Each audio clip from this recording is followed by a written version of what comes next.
BJP এলে বাবরের নাম আগে মোছা হবে, বাবরের নাম আগে মোছা হবে।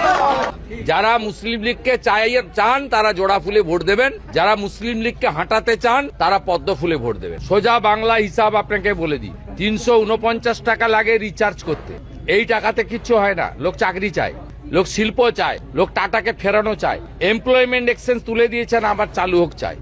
আর উনার এসব ধাপ্পাবাজি লোক জানে। 2013 সালে যুবক যুবতীরা 17 লক্ষ ফর্ম ফিল আপ করেছিল। তাদের সেই 17 লক্ষ ফর্মকে উনি কেজি দরে বিক্রি করেছেন। উনি পারবেন তো এপ্রিল মাসে দিতে? উনি জানেন ভোট ঘোষণা হবে, দিতে হবে না। অনলাইন করেননি কেন? এসআইআর এ নাকি লাইনে দাঁড়ানোর জন্য আপনার লোকেরা তো নাম ভুল করেছে। আপনি নিয়োগ করেছেন বিএলওদের, ইলেকশন কমিশনের লোক তো তারা নয়।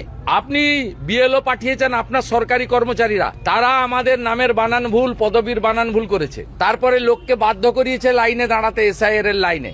আর এখন আপনি পশ্চিমবাংলার লক্ষ লক্ষ যুবক যুবতীকে লাইনে দাঁড় করাচ্ছেন কেন? আপনি তো অনলাইন করে দিতে পারেন। এখন তো সব অনলাইনে হয়। অতএব এসব জিনিস করে হবে না। মমতা ব্যানার্জির সরকার হচ্ছে মুসলিম লীগ 2। যারা মুসলিম লীগকে চান তারা জোড়া ফুলে ভোট দেবেন, যারা মুসলিম লীগকে হাঁটাতে চান তারা পদ্ম ফুলে ভোট দেবেন। বিজেপি এলে বাবরের নাম আগে মোছা হবে, বাবরের নাম আগে মোছা হবে।